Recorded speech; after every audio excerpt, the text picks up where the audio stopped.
Okay, I'm back. My name is Rebecca Tilley, and this is the second part of a two-part video that I've made about rinsing reverse tie-dye, about the rinsing process, and Tilley's Custom Tie-Dye and Clothing and Accessories is my business. My phone number is 423-316-3516. Hope you can see that. And you can reach me on Facebook you got to put the @ symbol into the search bar, capital T, lowercase I, LLEYSTIEDYEART. And that's one word. You put in the @ symbol into the search bar. You put @ capital TILLEYSTIEDYEART. Tilley's Tie-Dye Art. All one word. The only letter in that word is the capital T. So this is the next to last shirt. It's a cross shirt, Goodfellow, extra large, V-neck. Short sleeve shirt. It's 100% cotton. And see the cross in it? It's kind of subtle, but you can still see it. Okay. And so here is the final shirt. I'm going to show you how I cut the rubber bands around it and disband it. I'm very careful not to poke a hole in the t-shirt material, because when you do that, there is no fixing it. It's a done deal. You can't do a patch job on it. Nobody wants it after that point. And I vend my tie-dye. I'm a vendor at a thing called Nightfall in Chattanooga, Tennessee, every Friday. You'll see our tent. It's got the tie-dye all over it, and it's got some cool lights on it. We're at Miller Park in Chattanooga, Tennessee, every single Friday, rain or shine. So you can't miss our tie-dye tent. And just in my opinion, and I know of course I'm partial to things about myself, but we from what I've heard, the good feedback that we have, that we are the best tent out there. So if you're in the area, in Chattanooga area, during the hot summer months and the beginning of fall, please, by all means, come out to Nightfall, Chattanooga, Tennessee, on Friday nights from 6:30 to 9:30. That's kind of my home base at this point, but I'm looking to expand. So this is a Goodfellow and Company. It's a medium shirt, and it's a crew neck. It's a black short sleeve. I think I did pretty well on this.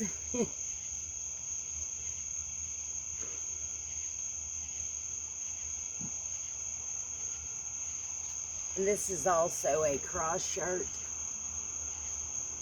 but it's kind of, the arms are kind of going,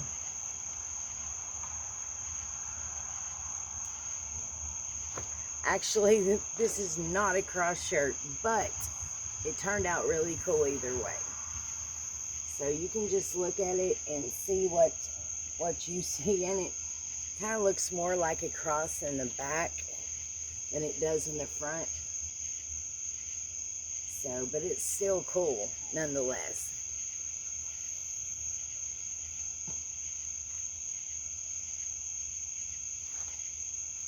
And just to show you all what I do with these shirts after I do this, I always drop them back in to this soapy water over here, just so that I can get any of the dye and active dyes and things that might still be hiding in those folds. So I'm going to kind of throw them back into this.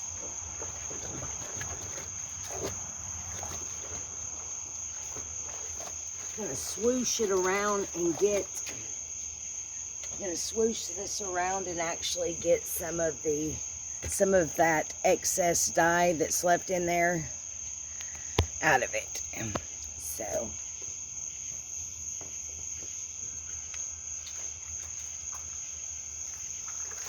and I use a clear tote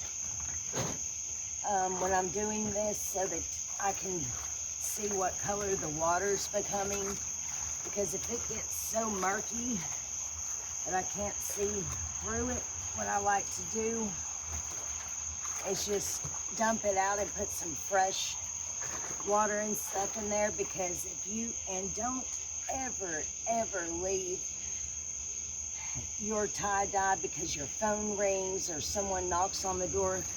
That's okay, but you've got to remember, especially with this many things that you spent all these hours working on, do not leave them sitting in the tote with this dirty excess dye and water, because these dyes are still somewhat active, and what happens is it will put a really yucky, like rust color or dark film all over that clothing item, and that's something you don't want, because you can't get it out. It'll be in there for good. So it's very important that you do this part. And as you can see, that water turned very, very dark. See how dark that is? Imagine that staying on the clothes that you worked so hard to make.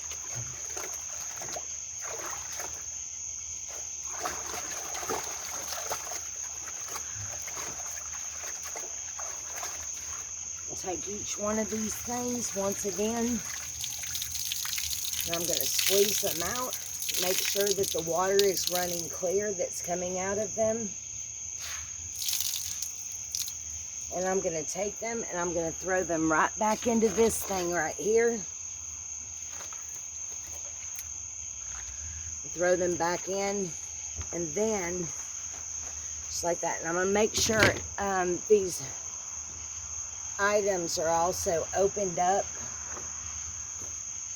so that I can get the dye that's in there out, because nobody likes to buy a tie-dye shirt and then when they get home from wearing it, they throw it into the washing machine and it makes all the other clothes that they wash it with, it puts dye on those and ruins them. Nobody likes that. So I will just recommend, whenever you buy something from me, there's an almost impossible chance that it's going to have any dye run out of it on its first wash. But because I do rinse them so well, but just to ensure that nothing like that happens, please remember to wash it with some light colors, some similar colors to what you've got on that, because you don't want to wash it with a white towel and that towel turn a different color, so other than white. So another thing that I do after this right here is I will wash the clothing in extremely hot water in the washing machine, and then I put it on a hanger and let it dry, because I don't want to burn the shirt up with a dryer. But by me washing it with the extremely hot water, that'll be the next step actually. With me doing that, that ensures that you're removing sizing from the shirt. And that is so important, because you don't want somebody to come out to your shop where you're vending at or purchase something from you and then They get home, they wash and they dry it, and they put it on, and whoa, it don't fit. So you don't want to buy something, or to buy something from someone, a tie-dye product, and it shrink on them, because that'll be the last time they wear it, hopefully. So, anyhow,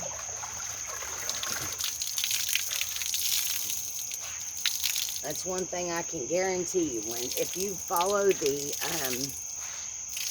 follow the washing instructions on the inside of the shirts or different clothing that I sell you, I'll promise you that if you wash it in hot water or dry it in the dryer, as long as that's part of the instructions on the inside of the item, you're not going to experience any shrinking with it.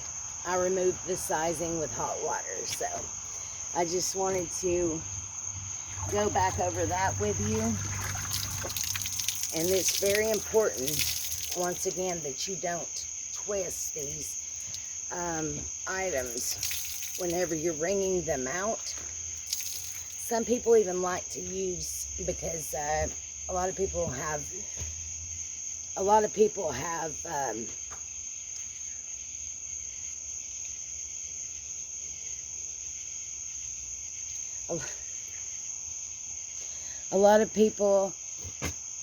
arthritis, excuse me. And when you have arthritis, you don't want to wring things out and all that. So one thing that they like to use is the wringer in a mop bucket, like what you would see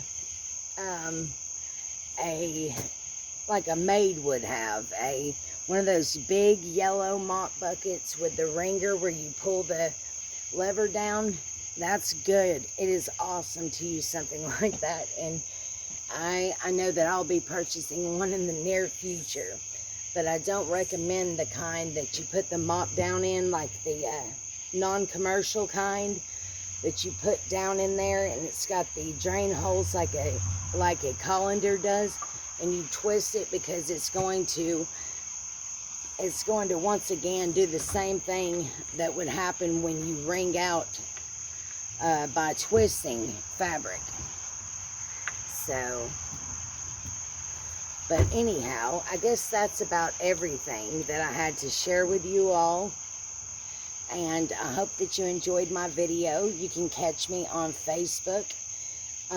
You'll go to the search bar. You'll put in the @ symbol, capital T, lowercase I, LLEYSTIEDYEART.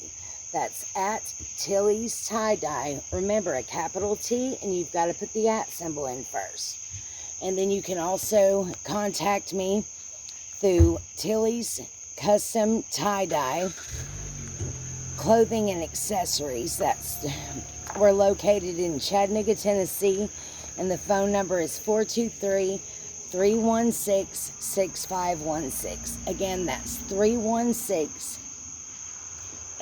423-316-6516. I hope you all enjoyed this video, and I hope that you will share it. You will follow me on Facebook, give me a like, and give me some comments and feedback about what you've seen here today. I work really hard to do this, and I believe it brings a lot of joy to other people's lives, almost as much as it does mine. So, once again, give me a like, comment, and share on Facebook, and I hope you enjoyed this video. Thank you, and have a great day.